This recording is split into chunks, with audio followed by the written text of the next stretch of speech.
Parang bumahag yata yung buntot ni Torre. Ano pala, may takot rin pala itong si Torre. Umaalibay mga kabaitaan, no show ho ito ha. Police Major General Nick Torres sa korte sa Makati para dumepensa kung bakit no-show siya. Iimbestigahan umano ng CIDG Chief kung sinadya bang madelay o itago ang pagpapadala ng subpoena. Lusubi na nila. Kanila kung gusto nila. Nagdoktor lang natin yung mga pulis na yan. Kung hindi ka matalo sa ayuda, matalo ka sa kasuhan, taka. Kaning nahitabo sa iya ha, it is for the Filipino people and his country, walang personalan. May criminal and administrative culpabilities ang ibang napakatataas na opisyal. Kaya kinakailangan tuluyang imbestigahan at patawan ng parusa kung kinakailangan. Dadagan, Balita News Update. At sa amin, nakapag-access na kami, kakatanim lang eh. So, hindi, buti na lang yung timing, hindi yung bago aanin, nakapag-anin na tayo. So, it's the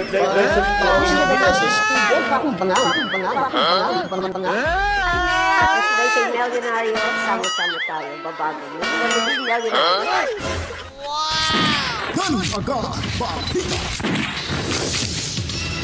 That's right, welcome back mga kabaitaan. Nagbabalik naman ho tayo. Kamusta po? Kamusta ang buhay ho natin mga kabaitaan? Palakpakan muna natin yung ating mga sarili. Ayaw, masaya ho tayo, tuwang-tuwa ho tayo sa mga pangyayari ho ngayon dahil parang ramdam na ho ng mga traidor sa lipunan ang karma mga kabalitaan. Yehe ho tayo mga kabaitaan sa ngayon ha. Pero hindi pa ho tapos ang laban, tuloy pa rin ho tayo sa pagkikipagbaka ho sa mga kawatan at mga mukhang pera dyan sa Malacanang. At itong limang mga hudaso sa Malacanang mga kabalitaan. So ngayon po, ibabalita ho natin sa inyo. Bibigyan ho natin ng reaksyon. Itong parang bumahag yata yung buntot ni Torre. Ano pala, may takot rin pala itong si Torre. Umaalibay mga kabalitaan, no show ho ito ha. Sa preliminary hearing ho sa kanyang allegedly na dinitinin niya yung negosyanteng babae sa loob ng 6 na araw. Kaya sinampahan ho ito ng kasong illegal detention mga kabalitaan. Kamot ulo na ngayon itong si Torre. At parang hindi na ito makakatulog mga kabalitaan. Pag illegal detention no ha, parang walang piyansa ho yan.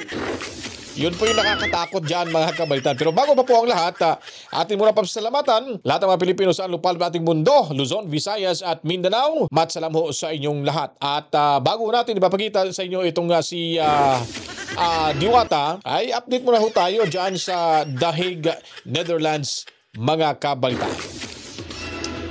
Talagang palagot sa kontra itong si mga kabalitaan, si Congressman Pulong Duterte.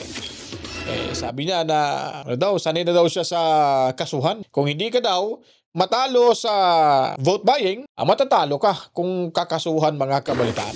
Ganon yung estilo ng administrasyon ngayon. At mas ninanais niya pang dyan na lang tumira sa ICC. Talagang nakakainis itong mga naging paliwanag ni Congressman Pulong Duterte mga kabalitaan. Sabi niya maraming salamat at hindi na daw tayo maghanap ng gulo sa government nila. So, salamat daw. If ever daw, ano pa yung sabi niya? Ikaw naman. Mulawon. Ito, parang anak yata to ni Pulong, no? Wala akong idea ha. Ngayon ko lang to nakita tong babaeng to. Siguro anak niya to at Inglesera ho. Ito, edukada. At baka ito na susunod sa yapak ni ni Congressman Pulong na hahawak diyan sa Davao City. O mga ilang taon pa siguro to. Pero alam ko may plano na rin to mga kabalitaan. Sir, ang sinabi sa amin sir na hindi naman kami paalisin talaga na or hindi na kami makapunta dito, i-relocate lang kami. Doon sir, doon so, sa dalawa na ang Duterte Park. Ganoon na sir. Sir, okay lang magtatanong kami tungkol sa statement na binigay po niyo nakarang araw. Then yung bantang paglusob sa bahay ni PRRD at sa pamamahay po ninyo. Lusubi na nila. Kanila kung gusto nila. Nagdoktor lang natin yung mga pulis na yan. Sige, palusob nyo. Wala namang problema. Stig talaga eh. Basta nasa batas sila, okay lang. Sir, what's your reaction with the statement of Attorney Torion? Sabi nila may tanim kaso daw na... Ayan na, lumabas na, di ba? Oo, lumabas na. So, kung hindi ka matalo sa ayuda, matalo ka sa kasuhan, taka. Okay. That's the new politics of the Philippines right now. Dirty politics. Sanay na tayo dyan.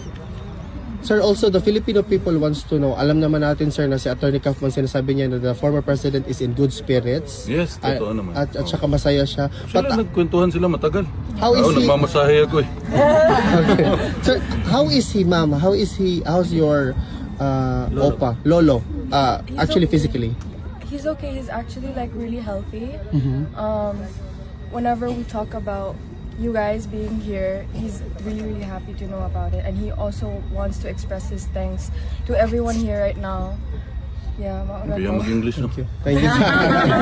Sir, may reaction ba si dating Pangulong Rodrigo Roa Duterte sa pag-file ng defense about jurisdictional challenge? Dili na muna pwede istoryahan sa sulod. Okay, nay naga-monitor sa mo ang meeting, so ginagi-inform namin daan na isa diya gabantay na dili pwede istoryahan ng within kanang sa kaso niya. Okay. Unsa reaction ni dating Pangulo sir sa fierceness ni VP Inday ngayon sir during his campaign? Katawa lang man. Katawa siya. Every time akong i-mention na mangitag-away si Inday, igura siya makatawa. So ako lang po siya punta, sa message niya kay Mayor Baste, sa message niya sa iyang mga apo nga ni Dagan pagka-congressman o councilor. So nasa yung mga message, pero di na resulti na dito. Sorry lang. No problem sir. So, Sir, okay. ingon po din siya na kaning nahitabo sa iya ha, it is for the Filipino people and his country, walang personalan. Trabaho lang daw. Sir, may reaction ba si Tatay Digong sa statement na sinasabi nila na the next person daw to be jailed sa ICC si VP Inday? Okay naman gani kami tanan na lang para diha namin tanan pamilya. Ayun no. Libre security, libre kaon, libre man tanan, okay ra. Okay kayo. Diha namin tanan pero kung mama murag di mo sugot. Ako okay ra. How about sir yung Alam nyo guys, ito kasi yung talagang hinahanap nating tipong nung leader, magiging leader ng ating bansa. Alam niyo ba kung bakit? Kasi nga ito ay lapitin ng mga tao at hindi kagaya ho ng mga trapo ho dyan, yung mga typical talaga ng mga politiko na makikita nyo lang, mahawakan nyo lang, makamay nyo lang pag eleksyon na mga kabalitaan. Pero itong mga Duterte na to, normal lang ho ito parang ordinaryo lang ito. Kahit may mga posisyon sa gobyerno, ordinary lang ho talaga yung kanilang mga sarili. Ayaw ho kasi nilang i-treat sila na as VIP or parang kumbaga ilalagay nila sa harapan nila yung kanilang posisyon. Ang ibig natin sabihin, kung ano ho sila dati, sa wala pa ho sila sa posisyon hanggang nagka-posisyon sa gobyerno, ganun pa rin ho yung gusto ho nilang nais iparating ho sa mga kababayang Pilipino natin. Pag ganito yung klaseng leader ng ating bansa, hindi tayo maiilang, hindi ho tayo magdadalawang isip na hingi ng tulong, magtatanong, kasi sila very accommodating ho mga kabalitaan. Tulang ho talaga yung mga Duterte ay masang-masa pa rin ho yung dating. Kaya napapamahalo ang lahat ng mga madlang people sa mga Duterte dahil sa kanilang pang-uugali na inuuna ho yung bansa, inuuna yung trabaho, inuuna yung karapatan ng kanilang nasasakupan para matulungan ho kaysa sa kanilang mga sarili. At hindi ho sila corrupt. Di gaya ng mga dynasty na tinatawag ho nila, political dynasty sa ibang lugar na nagpapakayaman ho. Yung iba nga, gamit na ngayon yung pera ni Juan para lang makabili ng boto. Ito ho sila talagang, sa Bisaya pa, ligdong. Malinis ho yung kanilang konsensya at maaasahan ho talaga mga kabalitaan. Sinasabi nila na ni VP before na every time they have a meeting, sinasabi ni former president na kailan nyo ba ako pa makalabas dito? Kana ang makatubag ang korte ra gyud. Dili ko katubagan. But is he not saying the same, sir? Muta na siya. Unsa na may kaso, mo igor usod di pwede istoryahan. Okay. It's between him and the lawyers. Wala ko'y labot. How are you feeling now, sir? Okay na ba? Ako? Gwapo kaya po. Gutom na. Wala pa may kaon. Okay.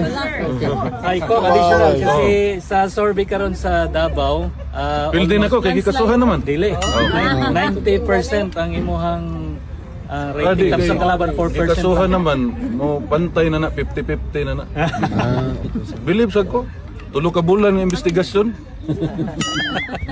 So personally, sir, as the son of the former president and congressman, are you positive and confident na makauwi talaga si tatay sa Pilipinas? Maunay ginaampo na to sa Ginoo. Yes. Kaya kung asa ka gipanganak dito magkikagusto mamatay, di ba?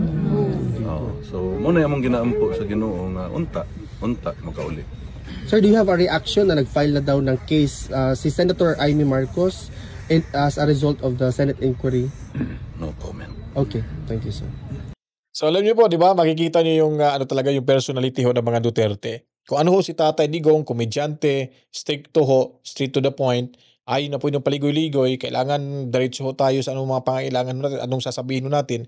Ganun ho itong mga, ito rin si Congressman Pulong at kahit sino sa kanilang pamilya. Kung ano ang meron na nagustuhan ho, kung anong meron na pang-ugali, attitude, itong mga Duterte na talagang mahal na mahal nila, napapamahal at nagustuhan ng taong bayan, ay hindi ho nila yan makikita sa, siguro sabihin ko na 90% ng mga politiko ho. Ilan lang ho talaga ang may mga gitong klaseng ugali. Mabibilang lang ho talaga mga kabalitan. Kaya kahit saang lupalop ng ating mundo, pag sila ay pupunta, dudumugin ho ng mga kabayan natin. Pag si Bongit yung pumunta, siya na lang kumakaway-kaway sa inyo para lang mapansin mga kabalitan. So ngayon po, atin na muli ipapakita itong kahangalan nitong si Luistro. O, tingnan niyo po. Sana, no? Parang may balita na yata na pinagpaliwanag na itong si Kimbo, itong ilang mga ginagamit yung pera ni Juan na ayuda at sila na mismo ang namimigay ho sa taong bayan. Kaso hindi niyo ho makikita dito, pero itong sa baba si Luistro po yan. O, tingnan niyo po mga kabaitan yung style niya ho dito. Lay, malukoy ka taon lang. May background pa na, may live pa eh. Langgang ano ning sunod magkadya langga? Explain ko mamaya si Lai, ha? Ay, Ginoo ko, Lay. Namimigay. Malukoy ka, Lay. Bali ang ano dito, namimigay kasi ng pera itong si Luistro at itong si Kimbo. Yung si Lai, yung si Alay, yun po yung buhayang nangangagato, yung kinagat, yung lalaking pumasok sa haluan ni Alay Lalay mga kabalitaan. Kaya iba talaga yung Pilipino. Ginawa pang background. Sa totoo lang, to be honest mga kabalitan, hindi ko po alam na may background palang Alay. Kasi nangyari na yun sa, ayaw ko lang saan ba yung banda? Bandang Mindanao yata yun na yung lalaki, nag-trending nga yun. Ginawa na ngayon yung background yung nagsasalita doon. Ito Lai, ulitin natin si Lai, be. Lai! Lay, malukoy ka taon lang. Ay, malukoy ka Lai. Sila yung mga Laylay eh. Langgang ano ning sunod yung tinutukoy dyan mga kabalitaan, parang sila yata. Pero nakakatawa lang at ito po ay klaro po, harap-harapan po, lantaran po yung vote buying dito. Kahit sabihin ho natin na yan ay galing ho sa ayuda. Dahil wala ho silang karapatan na sila mismo personal nila ibibigay o mamimigay ng pera sa taong bayan. At ang saya-saya pa ho na akala nila sa kanila talaga yung pera mga kabalitaan. No? Mga pilingera din tong kaalyansa ni Bongit mga kabalitaan. Anyway, dito ho mayayanig ang mundong ibabaw. Dito pala si Amy Marcos, no? Dito kinabahan na ho sila. Itong si Torre, kinasuhan na maliban sa kasong isinampa ho nitong si Amy Marcos, Senador Amy Marcos, may ibang kaso pa rin ho itong illegal detention, itong si Diwata. Tingnan niyo po, instant karma talaga. God is good talaga mga kabalitaan. Amen. Hinahayaan lang ho sila na gawin yung gusto niyong gawin. Hindi nyo ba inisip na pinili ko yan si Duterte na maging presidente? Ngayon, tinaydor ho nila si Duterte, Tatay Digong. Itong si Aimee, nakakita ho ng butas sa kanila. 5 mismo, yung mga lipores dyan. Yung cabinet member ni Bongit. Itong si Rimolya Brothers. Akala mo kung sinong nagari-harian sa Pilipinas eh. Akala mo sa kanila yung bansa mga kabalitaan. Ito namang si Lacanilao. Itong si Calvo. Parang ano rin to eh. Parang Kengkoy rin to. Ito rin namang sino pa ba? Marvel. Itong kumakampi ng mga adik mga kabalitaan. Kasi ayaw nyo daw ipapahuli yung mga gumagamit dahil nga papalipas oras lang daw, pampahaba ng oras. Ito namang si Torre, ginawang Kengkoy rin, ginawang puppet. At sa sobrang kayabangan, naging tanga, naging mangmang ho sa batas. Ano nangyari? Ngayon, kamot ulo ho sila. Panoorin muna natin sa Amy Marcos mga kabaitan dito. Siya po yung nagsampa ho dito. Talagang gandang-ganda ng suot ni Senador Amy Marcos. Talagang favorite kulay niya talaga, pula. Oh, kapal ng nako, ang kapal ng komplento. Diyan ho sila kakabahan. Talagang may salita ho itong si Senador Amy Marcos. Akala na siguro, pinagtatawanan lang ho nila si Amy Marcos. Akala ho nila na nagbibiro lang, nagpapakitang tao lang itong si Amy Marcos. Kaya nga po una, sabi ko pa nga una na parang naawa ako kay Amy Marcos na butuhan sana ito para manalo. At nakikita naman ho natin na sincero ho itong si Amy Marcos. Kaso nga lang, karamihan sa ating mga Pilipino ay galit na rin ho sa kanya. At anyway, malayo pa naman. At baka magbago ho yung ihip ng hangin. At sa ginawa ni Amy Marcos, baka makakuha ito ng boto sa mga DDS supporters. At kung manalo, walang problema ho dahil best friend ho talaga sila ni Inday Sara Duterte. At maganda hong ipasok itong si Amy, itong si Camille at si Gringo Hunasan. Si Kerubin bago pa ho, pero nasa inyo na po ho yun mga kabaitaan. Ang importante lang ho, magkaroon ho tayo ng panibagong dagdag numero ho sa Senado para sa impeachment ni BP Sara Duterte. Kain ngayon ng kasong kriminal at administratibo sa Ombudsman si Senadora Amy Marcos. Laban po yan sa ilang matataas opisyal ng gobyerno na sangkot sa pag-aresto kay dating Pangulong Duterte. Naging basehan ng reklamo ng Senadora ang Chairperson's Report ng Senate Committee on Foreign Relations na siyang nag-imbestiga sa ginawang pag-aresto sa dating pinuno. Si Vic Sumintak sa balita. Naghain ngayon sa Office of the Ombudsman ng kasong kriminal at administratibo si Senadora Amy Marcos, chairperson ng Senate Committee on Foreign Relations, laban sa mga matataas na opisyal ng gobyerno na sangkot sa pag-aresto at pagpapadala sa The Hague, Netherlands kay dating Pangulong Rodrigo Duterte. Sinabi ni Senator Marcos na kabilang sa mga sinampahan niya ng kasong graft and corruption, arbitrary detention at grave threat sina DILG Secretary John Vic Remulla, DOJ Secretary Boying Remulla, PNP Chief General Romel Marbel, CIDG Director Major General Nicolas Torre at Special Envoy Marcos Lacanilaw. Dito sinama si itong babaeng spokesperson nila. Iubod ng kasinungalingan din to mga kabalitaan no? Sana sinama din to para madala na rin sila diyan mga kabalitaan. Kasi yung pagmumukha nito, gumagaspang na na wala na, hindi na nahiya sa kasinungalingan nitong babaeng to mga kabalitaan.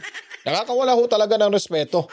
Sana yun ang pamilya ko, may mga sundalo ho kami, karamihan ho sundalo, pulis. Pero ang laki ho natin ng respeto ho sa kanila kasi linya ho yan sa amin mga kabi sa pamilya ho natin. Kaso nga lang, sa ginawa hong na mga hinampak na to, nakakawala ho talaga ng respeto yung suot ho nila ng uniforme nila. Hubarin na lang nila ho yan para hindi madungisan yung yung organisasyon ho ng kapulisan natin at kasundaluhan dahil nga sa kanilang ewan ko lang kung ba't naging mangmang ho ito sa batas ho natin itong mga taong to, di natin alam o dahil ba sa dictation, dahil ba sa sabihin na lang ho natin, baka may mga cash sunduan ba dyan, ito'y pagtatanong lang, ba't ba nagkakaganon ho? Diba? Ano nangyari ngayon? Bumaliktad na yung panahon ng ihip ng hangin. Parang naramdaman nyo na rin yung naramdaman ho ng karamihang Pilipino sa pinaggagawa nyo kay Tatay Digong Duterte. Hintayin nyo na lang yung tamang panahon ng paghuhusga ho sa inyo kasi itong ginawa ni Senador Amy Marcos, hindi biro ho ito. Administrative case, nako, kawawang nila lang tong mga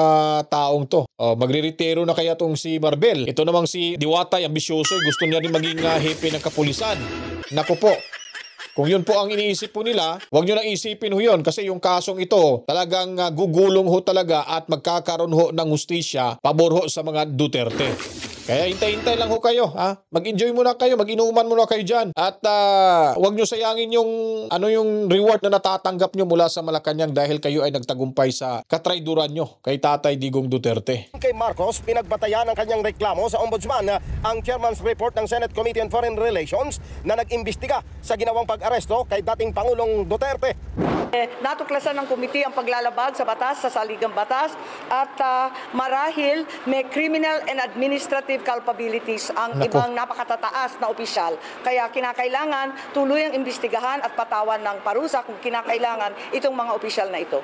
Sus, kung pag nangyaring natuloy ito mga kabayan, tingnan yung mga pagmumukha nito. Talagang hindi mapagkakatiwalaan. Pag nangyari, nako, wala ho talagang matatanggap na retirement. Hindi ma-enjoy ho nito ang retirement ho nila. Nito ni Marbel, itong si Diwata. Hindi ho talaga ma-enjoy sa retirement nila mga kabayan kasi walang retirement na matatanggap na benepisyo sa kanilang pagre-retiro. Baka himas-rihas na to mga kabalitaan. Sabi ko sa inyo bilog yung mundo. Ngayon, hindi pa makakagalaw na maayos kasi nga wala pa ho. Parang tuliro pa ho yung taga-suporta ni Tatay Digong Duterte dahil nabigla ho sa pangyayari, hindi pa makapag-isip ng maayos. Buti na lang nandyan si Senador Amy Marcos at nakatulong rin yung kanyang investigasyon. At sabi pa ni Kaufman na nakakatulong ho ito dahil mas magiging solido yung kanilang argumento patungkol ho sa kaso ni Tatay Digong Duterte na yung resultang lumalabas kay Amy Marcos ay napapatunayan ho nila na ito pala ay may ginawang hindi maganda at niyurakan ho yung ating saligang batas dahil ho sa kanilang mga personal interest at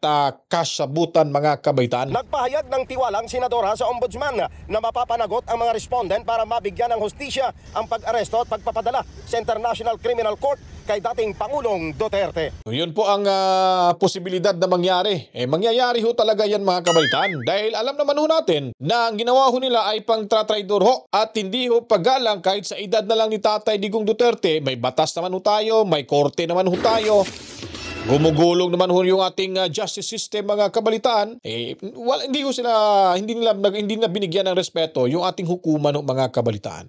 Dahil nga sa kanilang mga interest, dahil sa kanilang mga agreement bawat isa pag sila'y nagtagumpay, anong meron, anong mangyayari para ho sa kanila. Tingnan mo si Tore. Di ba agarang promotion. Although huli na ho yung presentation na yon, pero ganun pa rin ho mga kabalitaan. Biglang nag 2-star general itong si Tore. Pinagmamayabang niya pa. Ako, 2 star na to. Ako na ang kuhan dito. Ako na ang nagmamando ho rito.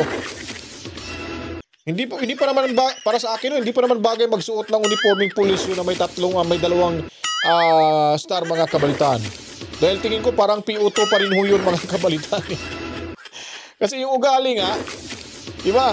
Anyway, nasa korte na po yan at sisimula na ho yung kaso na yan mga kabayan. Pero ang issue rin ho natin dito, pinaka-main topic natin, itong pagiging duwag pala, itong si Diwata. Umaalibay ho dahil hindi daw siya nakatanggap ho ng sabina para man lang makadalo ho sa preliminary investigation. At siya pa mismo ang may lakas loob na paimbestigahan pa niya daw yung korte kung paano ho inandel yung sabina para ho sa kanya na dapat matanggap niya before ho ng Abril 28. Umaalibay ho siya dito mga kabaitaan kasi nga hindi nga siya, no show nga siya. Paano mo hindi malalaman? Ikaw mismo ang dami mong koneksyon. Ha? Ito nga si John Abinis nga, nakuhanan mo pa nga ng search warrant. Tapos hindi mo alam na meron kang sabina. Hindi mo alam na may kaso ka. At hindi mo ini-expect ko yan. Na alam mo naman, ginawa mo talaga ho yan na dinitini mo yung babae na 6 na araw dyan sa iyong opisina nung nalaman nung pumunta yung PAW lawyers at sinabihan kakasuhan kayo ng arbitrary or illegal detention. Ngayon, gumagawa ho kayo ng sarili nyong affidavit para ho sa babaeng yon, pinapapirma nyo na nakasaad ho doon na ganito ganon. Parang binali nyo ho ang sitwasyon. Pumapabor ho sa babae ngayon. Ano ka ngayon, Tore? Saan ba yung utak mo? Saan mo na ba nilagay yung utak mo? Parang, ano ka na Parang natatakpan ka na sa mga natatanggap mo sa paligid. Ha? Kaliwat kanan sigurong natatanggap nitong papuri mga kabalitaan. Kaya ho nakalimutan nyo na ay isa pala akong pulis, ba't parang isa pala akong general, ba't parang PO1 yung dating ko, PO2 yung dating ko, na parang bago pa ako sa pagiging pulis. Ngayon, kahiya ka. Ikaw na ngayon ang inahabol ho ng korte. So ano bang pakiramdam ho natin na hindi ka nakapunta ho sa preliminary at ikaw na ngayon ay pinaghahanap ng korte para sumagot? Hindi naman literal na pinaghahanap pero kinol yung kanyang attention para ho sumagot, magpaliwanag kung bakit no-show siya, bakit bumahag yung kanyang buntot mga kabalitaan. Haharap ngayong araw si CIDG Director Police Major General Nick Torres sa korte sa Makati para dumepensa kung bakit no-show siya sa preliminary investigation ng kinakaharap na kasong serious illegal detention. Kasunod ito ng hindi pagsipot sa sabina ng Makati Prosecutor's Office noong April 28 para magpaliwanag sa reklamo ng isang babaeng negosyante. Ayon kay PNP spokesperson, Police Brigadier General Jean Fajardo, wala kasing natanggap na saman si Torre na sinisilip ang posibilidad. Isa rin tong sinungaling mga kabalitaan. Ako, hindi na ako naniniwala nito Lahat ng mga pinagsasabi niya ho, parang naging si ano na rin to si PCO Undersecretary mga kabalitaan. Wala rin hindi rin to, pag nagsalita to, akala niya siguro tama yung mga pinagsasabi ho niya. Ewan ko lang kung totoo bang hindi nakatanggap si Torre. Kasi sanay ho ito sa mga pagsisinungaling mga kawitan, yung kampo nito, yung grupo ho nila nito mga kabalitaan Sana totoo yung sinasabi nila para mas mabawas-bawasan yung naniniwala sa kanila na ito ay ubod ng kasinungalingan. Wala na, low moral na ho yung mga kapulisan natin, yung mga kasundaluhan natin, low moral na ho sila dahil sa kanilang ginagawa kay Tatay Digong Duterte at kay VP Sara Duterte. Hindi ho nila inisip sa panahon na presidente pa si Tatay Digong Duterte, sila ay talaga inuna yung kanilang kapakanan at yung kanilang magiging gusto. Pinataasan ho sila ng sahod para ho na hindi ho sila pumasok sa mga illegal activities. Gaya na lang ho ng makipagsabuatan sa mga durugista, mga kabalitaan. Hindi ho nila inisip po yun. Pero ngayon, naging hepe ngayon sa ating kapulisan, parang masasabi mo na baka adik nito mga kabalitaan. Kasi nga, parang kinampihan niya pa yung mga gumagamit ng tawas na dahil daw, hindi daw ito, kumbaga nakakatulong daw ito, lalo na pag nag-overtime, ini-specify niya pa yung mga bus driver daw, kailangan daw na maganto, ganun. At hindi niya alam na ito ay nakakatakot, delikado ho, dahil nga kung bus driver yung pag-uusapan, maraming buhay yung bit-bit ho nito sa sasakyan. Paano pag na-discuss siya ho mga kabalitaan? Paano pag naging tuliro yung utak ko nun? Problema na. Dahil di kinaya yung powers ng utot ng demonyo mga kabalitaan. Ng pananabotahe laban sa kanya. Nag-ugat ito sa angal ng isang Rochelle Calle hinggil sa pag-detain umano sa kanya ng CIDG sa loob ng 6 na araw gamit lamang ang photocopy na red notice mula sa Interpol bilang basehan. Bagamat nagpahayag ng handang sagutin ang mga alegasyon, iimbestigahan umano ng CIDG chief kung sinadya bang madelay o itago ang pagpapadala ng sabina na April 21 pa dapat natanggap ng kanyang kampo. Titingnan din ni Torre kung may lapses o simpleng pagkukulang lang ba sa furnish ng kopya ng naturang sabina. Grabe no, lakas ng loob ni Torre, papaimbestigahan niya pa at parang pinapalabas na ho dito na may pagkukulang ho yung korte ho dahil hindi daw siya nakatanggap ng sabina at pinapaimbestigahan niya pa para hindi lang mapahiya mga kabaitaan. Napapansin niyo po ba yung pattern ho ng ating Malacanang, na ating gobyerno, lahat ng mga cabinet member ho, na pag sila ay binabatiko, sinasabi ho nilang fake news at sila po ay nagagalit na mga kabalitaan at pinakakasuhan ho nila either libel or kahit anong klaseng paghahabol ho, di ba? Halos naging lahat ng mga nasa gobyerno ngayon ay yung kalyansa lang yung kalyansa sa bagong Pilipinas. Puro mga balat sibuyas na ho mga kabalitaan, nagagalit na ho sila.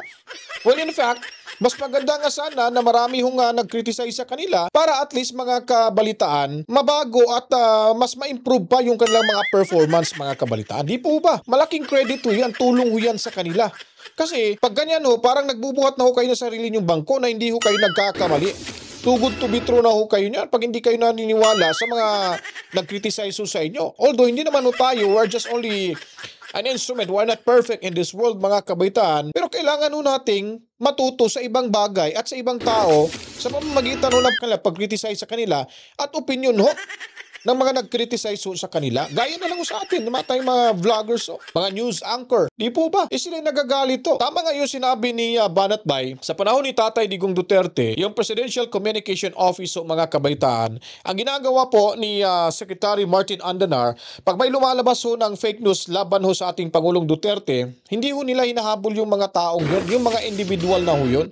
Ang ginagawa ho ng Malacanang, pinapakita ho nila sa taong bayan at sinasagot ho nila yung mga fake news, kumbaga kino-counter ho nila na ang itong fake news na ito ay ito po yung totoo. At sinasabi, pinapakita weekly report ho sa panahon ni Tatay Digong Duterte sa pamumuno ho ng Presidential Communication Office na si dating Secretary Martin Andanar. Ngayon po, kabaliktaran, nagagalit, nangangaway at rumirisma ko mga kabaitaan. Kung hindi pa ho makontento, ikakasuhan, ipapahuli, papaimbestigahan sa Kamara. So, ganun ho yung mga utak ko ngayon. Hindi ko sinasabi mga utak talangka ho kayo. Parang ganun na rin ho mga kabalitaan. Kasi parang naghahari-harian na kayo sa ating bansa. Karapatan ho ng mamamayang Pilipino na magtanong, mag-criticize ho sa mga taong nasa gobyerno dahil po hindi kayo makakaupo ho dyan kung hindi ho mula sa aming mga boto. Tama ang sinabi ni Atty. Vic Rodriguez na kayo lamang po ay mga empleyado at sabi ni Tatay Digong Duterte, empleyado lamang ho kayo sa mamamayang Pilipinong bumuto ho sa inyo para magkaroon ng posisyon. So kung hindi nyo po kaya na may pumuna ho sa inyo, ba't hindi lang ho kayo mag-resign? Ganun lang kasimple mga kabalitaan. Kasi pag nasa gobyerno ho kayo, you are counted as a government official. Nasa batas ho yan natin na huwag kayong maging balat sibuyas. Kaya ito ngayon si Torre, sa pagiging balat sibuyas niya, kahit sino na lang yung kinakasuhan, takbo rito sa korte, takbo doon sa korte, kakasuhan, magpapalabas ng search warrant, huhulihin, kukunin yung mga gamit, at hindi naawa sa taong kanyang inahabol na mangiyak-ngiyak na nga, ay ganun pa rin ho. Talagang matunho yung kanyang puso. So ngayon, bumaliktad. Yung korte naman hong naghahabol ho sa kanya. So naramdaman niya na ganito pala yung feeling mga kabalitaan na habulin tayo sa korte. O ano nangyari? Ha? Nagdadahilan pa na siya pa mismo mag-iimbestiga daw sa korte. Baka ho may lapses o hindi daw siya nakatanggap ng subpoena or summon mga kabalitaan mula sa korte sa patungkol sa kasong iyan. Di po, alam niya na ho yung pag-iditini mo sa isang lugar, kulungan, bahay na walang kaso, walang dahilan, ay gusto mo lang talagang illegal detention o yan at ito po ay nasa batas at malaki ho ang parusa nito mga kabalitaan. Kaya itong si Diwata hindi mapakali, hindi nakapunta sa preliminary hearing, baka siguro magulo na yung utak nito, yung iniisip nito, kaya baka uminom to ng maraming alak at nakatulog. Yun pala preliminary, pero opinion ko lang po yun ha. Akin lang po yun mga kabaitan, para lang magkaroon ng bulaklak yung pinag-uusapan natin. Anyways, maghihintay ho tayo sa magiging resulta ho ng korte at sa kanyang explanation. Doon naman ho natin siya, ito na naman yung tatalakayin natin sa susunod na mga araw kung ano yung mga alibay niya patungkol ho sa kanyang pag-no-show sa preliminary hearing sa kasong illegal detention na isinampa ng isang negosyanteng babae laban ho kay Diwata. Kung nagustuhan niyo po itong ating reaction video mga kabaitan, huwag niyo pong kalimutan mga kabaitan, subscribe na ho kayo at alam niyo na po na dati napakadami hong nanonood sa ating video pero ngayon po ay medyo kakaunti na ho na lang dahil nga po ay parang meron talagang gumurgor ho sa atin dito. Kaya sabi ko sa inyo, tuloy lamang sa panonood, tumutok lamang ho kayo at kung maaari i-share niyo po mga kabaitan para ho maging visible sa mga hindi ho makakita sa videong ating ginagawa ho mga kabalitan. At bago tayo magtapos at atin munang pasasalamatan si Yoshida Rica at nagbigay ho siya ng kanyang pakulay ho sa ating munting bahay mga kabalitan. At Mami Rose and Toby Tobias dyan sa Cebu, Lapu-Lapu City sa Cebu. Magandang buhay ho sa inyong lahat. Lahat ng mga kababayan natin abroad dyan sa The Hague, Netherlands. Maraming salamat sa inyong walang sawang pagbisita at pagbantay kay Tatay Digong Duterte mga kabalitaan. Luzon, Visayas at Mindanao, saan maglupalop ng ating mundo basta may mga Pilipino, ang programang ito ay para ho sa inyo. Paliguan ng maraming likes, komento, reaction, opinion at i-share nyo po. Subscribe sa hindi pa po nakapag-subscribe at pindutin ang notification bell mga kabalitaan. Assalamualaikum sa ating mga kapatid na Muslim. Masalam ho sa inyong lahat at saludo pa rin ho tayo ang ating minamahal na makabagong bayani ng ating bansa, ang mga overseas Filipino workers sa lupalop ng ating mundo. Mabuhay kayong lahat. To God be the glory. Mama, chip, chip. Peace out.